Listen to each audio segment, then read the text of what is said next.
Good morning, everyone. My name is Joy Robbins. I'm the Global Chief Advertising Officer for the New York Times. What a fun way to start the morning.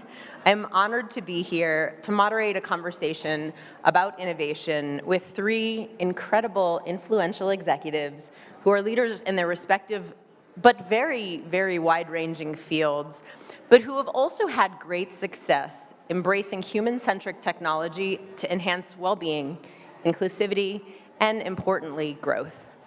With me are Wanji Walcott, Chief Legal and Business Affairs Officer for Pinterest and Corporate Secretary for Pinterest, Michaela Ratti, Chief Brand Officer at Ferragamo, and Ali Bibo, Chief Human Resources Officer from Pearson. Welcome. Thank you. So this is a really timely discussion, and in fact, Cade Metz, one of our technology reporters at the New York Times, wrote just last week that, it is a new era of innovation, and he suggested that while technology is moving at warp speed, the true value is shifting away from just pure velocity toward conceptual depth and human-centric meaning, essentially saying, ultimately, this new era is not just going to be defined by velocity and speed, but governance, meaning, and ultimately impact. So I want to start with each of you because I think, again, you all represent very different companies across a wide range of industries, and innovation, while I think is, we always think about what we know what it really means, it probably means something different in each of your companies. So Wanji, I'm going to start with you. Talk about what innovation really means at Pinterest. Yeah, great. Thank you for having me. It's great to be here. So for me, innovation means momentum and moving forward. And I also think about it, I think it's largely rooted in kind of the positive nature of the Pinterest platform. I think of it as just kind of positive motion, moving forward, kind of doing something new, something unexpected, but hopefully something that surprises and delights. That's great. Michaela? Well, we're a 100-year-old luxury goods company. So I think for us, innovation probably means relevance. It's all about authentic self-expression. It's about how can we enable people to put their best selves forward, whether that's, we were talking a little bit earlier about comfort, the fact that in Davos you walk a lot. So there's a lot of innovation behind enabling people to be able to perform at their best, even from a luxury goods company. I really, really can identify with that 100-year. We're about 175 years old, and I think innovation is something that we all feel so responsible for every day. I love that answer. Ali? Hello, I'm with Pearson, and in the spirit of acknowledging companies that have been around for a long time, we're also close to 180 years. Oh my goodness. Oh, wow. So to that point around being able to reinvent yourself and be relevant, that's a key theme for us. And I think practically we think about innovation in terms of just simply saying invest in X to get Y. So our aim is to be intentional. But I love what we're also saying around kind of innovation happens everywhere, and how do you create the conditions for innovation to happen. So that's super important for us. But we'd like to kind of aim our innovation towards something that we think can deliver real outcomes. Thank you. I want to start on the topic of trust, because I think in addition to innovation and value creation, trust is going to be something that underlies all of it. And brands have a responsibility to earn more than ever and keep consumer trust. Wanji, I want to start with you because Pinterest has done a lot in this space. Your CEO, Bill Reedy, has talked about doing well by doing good. I love Bill, he's amazing. Could you talk specifically about what it means in practice at Pinterest and actually how you've been doing some work around mental health? Yeah, sure. So, our mission at Pinterest is to inspire you to live a life that you love. And kind of rooted in that and being a visual search and discovery platform is trust. Our users come to us to kind of find ideas. We're leveraging AI to kind of make recommendations that are closely aligned with what our users are looking for. And so trust is something that is kind of really critical and important for us. And as we think about kind of our innovative product design, To your point, intentionality, Allie, is, I think, really important, and we are very intentional rather, about what we design and how we design it. And so if I think about, I'll just maybe give a couple of examples. So we recently launched a personal assistant, which is basically an AI shopping assistant that is available to our users who are 18 and older. And that's because our most vulnerable users, who are young people, we don't want them to kind of get caught up in kind of what you're hearing out right now about kind of interactions with chatbots and things like that. And so we want to make sure that our users 18 and above are able to use our shopping assistant, which is really like a friend, right? Someone who you can collaborate with, who kind of gets to know your style, gets to know where you're going, gets to know what you're looking for. And the interesting thing about it, the innovative thing about it, is it's voice enabled. So oftentimes when you're, calling a friend to say, gee, I'm going to Davos to the FQ panel, what should I wear? You're not typing that typically. You want to kind of, well, what kind of panel? Are you going to be sitting on a stool, a couch, a bench? So it's great to have that assistant. But to the point of our most vulnerable users, young people, we've done a lot to ensure better youth mental health outcomes, as well as the overall safety of the young people on our platform. And I'll just finally close by saying, we're not only doing that on the platform, but we're doing it off platform as well. And so we have partnered with the Schultz Family Foundation, as well as AmeriCorps, to launch a program called the Youth Mental Health Corps, which is basically training young people between the ages of 18 and 24 to be youth mental health advocates to other young people, under the guise that young people respond better to young people. And it's just part of the commitment that we've made and the trust that we want to continue to build with our users. And again, making it a very safe space for the most vulnerable of our users. As a mother of 13-year-old twins, I thank you, and probably on behalf of parents everywhere. I want to ask a follow-up question, and then Allie, I want to go to you. Have you ever had to decide not to do something in service of trust, even if it was going to help grow the velocity of your business or the value of your business? Yeah, Can you give an example? 100%. So about 2.5 years ago, give or take, we decided that we were going to make accounts for those under 16 private only. That means, people coming onto the site cannot start interacting with or connecting with our users who are under 16. We also cut off kind of social media features for those users as well, because people come to our site not to figure out, oh, do I like what you're doing or not? People really come for personal reasons, for kind of self-discovery, to find things that inspire them. And so it's interesting when we cut off again, not just the social features, but when we made our accounts private only, some folks said that's going to be the death of us. Like, there's no way we're going to survive that. And, honestly, we took a small hit for that in the beginning, but then we saw our business just accelerate.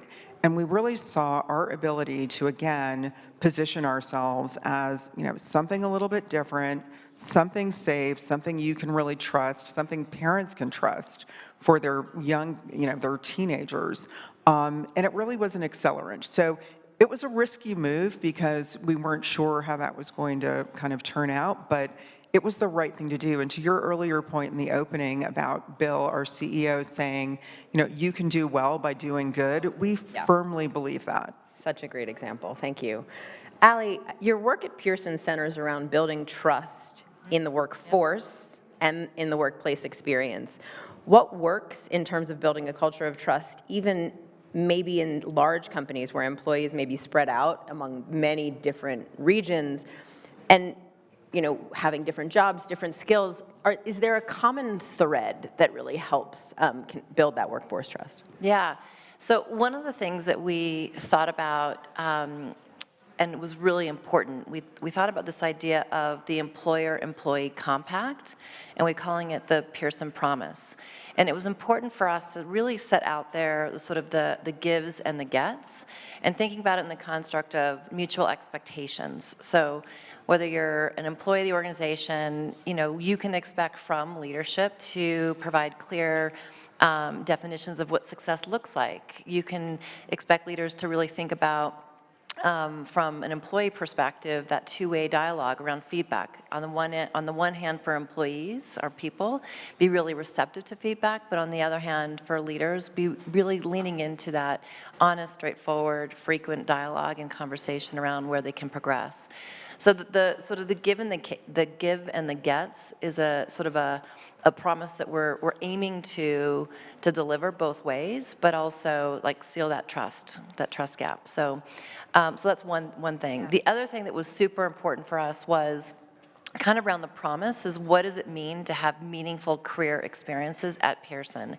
And we really understood that there just was not the kind of clarity around the expectations of the role, what are the skills that are needed for the role they're in today to progress, but also the skills that they need to get promoted. And then we spent a lot of time bringing visibility to those learning paths. And again, kind of back to the promise, like we'll bring that transparency to the career paths here at Pearson, but at the same time, equip you. And so we've got a lot of like hyper-personalized learning tools and resources that help our folks know what's expected, but also kind of set them on a path to deliver those ambitions that they all have.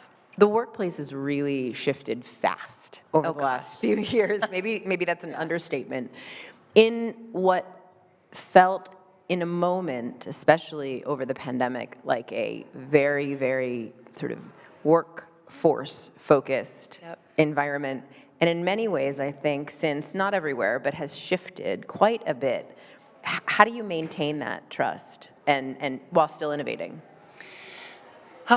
Well, one of the things that we've learned, especially as you just said, whether it's COVID, but in particular with AI being the fastest adopted technology in history, what we're discovering is it's not just about the skills gap, but what we're leaning into is the learning gap.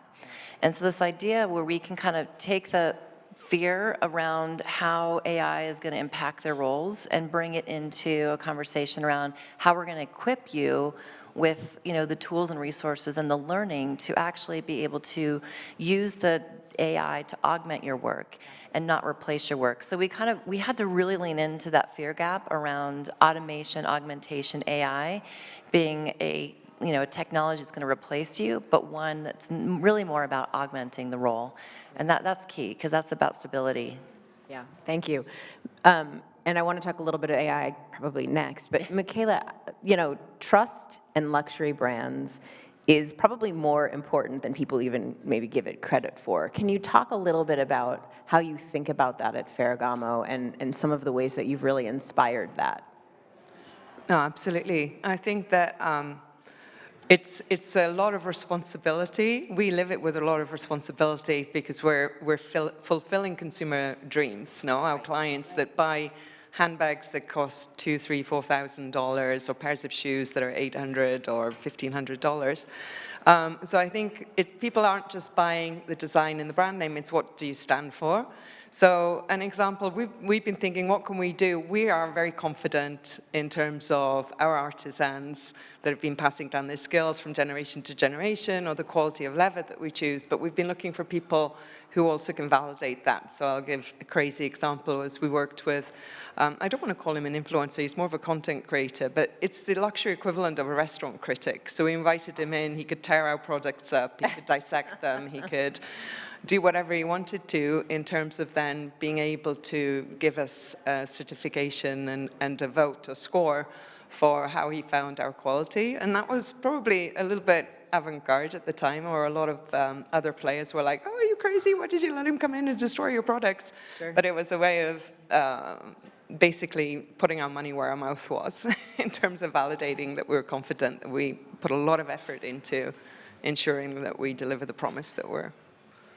And how have you seen that impact? I mean, what kind of responses do you see? What's been some of that result? Well, to his credit, he's kind of developed a cult following. I think that it's surprising because in other categories... Like you know what she's talking about. I love watching those videos. Because, if I can just interject, because you get to see the quality of the merchandise versus just the brand name, and it's made of plastic, but you're spending $3,000 on it. And then it just makes you ask yourself, what am I doing and why am I doing this? Thank you. Well, thank you. There you go. Validation right here. It's validation right there. That's amazing. So a lot of businesses, getting into AI, it's moved from experimental stages to embedding that technology right into the core of your workflows. And it's got to bring inherent tension. You talked about it, and I want to get to that. Where do you rely on machines versus where you lean in and only rely on humans for what they can uniquely do? Michaela, I'm actually going to start with you. Ferragamo is all about craftsmanship. And you've built a brand reputation around human craftsmanship. Where does AI fit into that? Well, we're also an independent brand. We're one of the few remaining independent brands. So I think that AI helps level the table stakes in certain areas. We use AI in terms of optimization of who are going to be the people who are most receptive to our storytelling. Mm-hmm. We use AI also in terms of how to deliver our content to different people. We use it for propensity modeling. That's from a marketing standpoint. Yeah. We use it also sort of like in supply chain efficiency in terms of logistics and so on and so forth. I think there's an awful lot of areas where we can use it more in terms of the behind the scene and as an enabler for the human creativity. Yeah, I can completely relate. I think at the times we talk about AI as an enabler, it's making our work more accessible, but it never will replace the reporters actually bearing witness. It helps us market, it helps us do a lot of things. Ali, just in the past couple of months, Pearson announced partnerships with major companies, including IBM, including Deloitte, to provide AI-powered learning tools. Can you talk a little bit about that and how you're seeing it's going? Yeah, I think when it comes down to partnership, what we realize is that we have more to gain when we're together. And we really are quite thoughtful about how do we co-innovate, how do we go to the market together. And I think what we all agree on is that there is, I think, a common theme around there's a skills gap, and we can come at it, I think, with our own unique disciplines and capabilities. So for Pearson as a partner, they certainly come to us thinking about how are you able to verify skills? How are you able to kind of, signal the work that people can do? And I think that's a key element. And at the same time, our partners are able to help us scale. So I think it's really about kind of being able to focus and scale, but leaning into the sort of differentiating kind of competitive advantages that we bring, but in a way that's quite expansive in terms of the solutions that we can go to market with. And I imagine, these different companies are helping you learn at this. Oh, yes. Well, we're a learning company. So, that is learning in the flow of work. Yeah. It's definitely very much a theme for us. But it's kind of in our DNA. It is something that, you just, when you join Pearson, you kind of are that person. But, but we also are talking a lot about how we help people learn to learn. That is a key theme for us. That is a very cool concept. Yeah. Yeah. Awesome. Thank you. Wanji, I've been fascinated by the work you all have done at Pinterest around inclusive AI. Can you talk a little bit about that? Yeah, sure. So the work you're referring to are really some features that we released that are focused on allowing our users to kind of live their authentic lives. And what I mean by that is, for example, in the kind of fashion and beauty space, you can search for ideas based on skin tone, which is great. So I think, if for Black women in the audience, I think historically, when we've been searching for beauty products online, historically, they weren't necessarily made for us, and it was hard to kind of envision, how is this really going to look on me when they're showing it on someone who doesn't look like me? We also allow our users to search for hairstyles via hair pattern and texture, which has also been a game changer for us. And then finally, as part of our inclusive AI features, we allow or enable folks to search for outfits based on body type, which is great because you can actually begin to realize yourself. And so you're not on our platform trying to be someone else or trying to figure out what you'll look like when what you're being shown doesn't reflect who you really are. You can, we want you to be the best version of you. And so these inclusive features have been phenomenal, and we've gotten really good feedback on those features, and they're really well used. And what we've noticed is that for our users who use those features, they are 70% more engaged on our platform versus users who are not using them. And so a lot of what we're doing with AI is really enabling people to use those tools to have the best possible experience on our platform. That's great. Thank you. So you can't have a conversation in Davos without talking about value creation at the same time. And I think, we are all part of companies who we know when doing the work that we really feel good about, and values-based work matters so much to us, but we also have shareholders. We also are part of publicly traded companies. How can you talk a little bit about, and Wanji, I'll come to you because I think this whole idea of doing well by doing good obviously has serviced and served the value creation at Pinterest. How do you see that values-led approach really contributing to the bottom line? I know you gave an example before, but in a world and in an ecosystem right now where it can feel like value creation is the only thing that matters, being part of a values-driven company can be hard and really kind of tenuous in this moment. Talk a little bit about Yeah, about that. as a public company, you're right. It can absolutely be hard because at the end of the day, we answer to our shareholders, and we want to deliver returns for our shareholders. But by the same token, as a mission-based and kind of values-based company, we really care about our users, right, and their experience on our platform. And I mentioned a little bit before, safety on our platform is really, really important. One of my areas of personal responsibility is trust and safety, which is really ensuring that harmful content is not showing up on our platform to the extent it is, because we're all user-generated content. To the extent there is harmful content, we're getting it down. And we have mechanisms for users to report it, for us to identify it using AI and machine learning. And so it's really important. And going back to what you were saying before around trust, that's huge. And so we're trying to strike the right balance between growing engagement on the platform in the right way, but also obviously, delivering a great return to our shareholders. Great, thank you. Michaela. First of all, I wanted to congratulate you on the safety levels of your platform. Yeah. It is somewhere that's very safe to participate. I think when it comes to Ferragamo, I think there's different ways that we try to respect the values of our founder, to start with Salvatore Ferragamo, and in particular Wanda Ferragamo. So part of that is obviously giving a voice to female equality. I think that Shelley said often that the luxury, fashion and beauty industry typically is an industry for women run by men. Right? And yet one thing, we've got a very good track record when it comes to pay equality. We have a very good track record when it comes to female executives. Also, in terms of putting your best self forward, that we have some of our most iconic shoes were designed by women for women, and therefore they're very comfortable. Yes, thank you for that as well.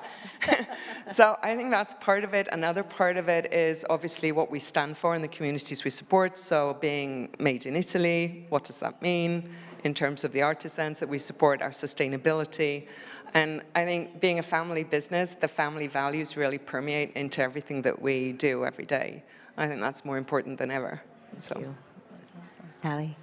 Yeah, we really have a strong point of view that while there's the skills gap that we need to go after, and I think it's 60% plus from the WEF. The WEF's view is that there's going to be a 60% skills gap by 2030. Our view is that we can close that gap through a focus on learning. And we really believe that the boards should be talking about learning and the learning gap as a strategic priority.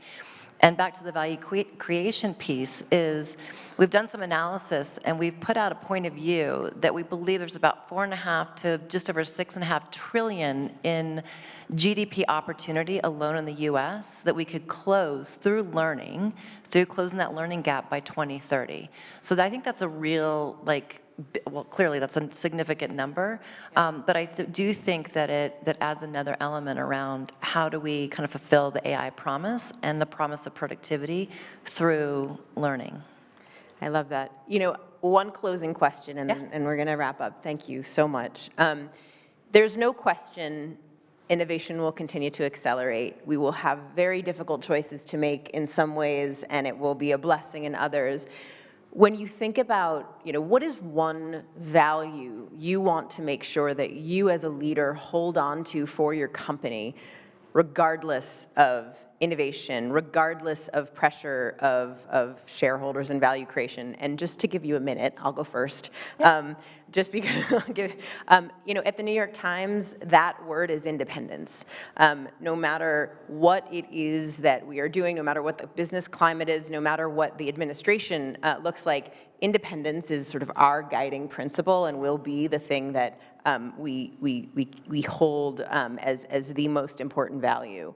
Ali, what would you say the value you will kind of commit to? Yeah, I think for us, it's about community and really thinking about how we make a difference in the lives of societies. Yeah. And that is a big theme for us when we think about what we choose to do and not do, especially as it relates to delivering content in sometimes a very politically kind of crazy environment. Again, back to what we can teach and not teach. Yeah. And so we do think about that impact, and we are always thinking about the students, the teachers, the learners of the world. So community is a big value for us. I love that. Michaela? I mean, obviously, wild creativity, but I think in terms of the underpinning value that we have, it would be respect. So respect for our customer, respect for our suppliers, for our retailers, for the people that we engage with, for the creators that follow us. I think respect builds trust, ultimately.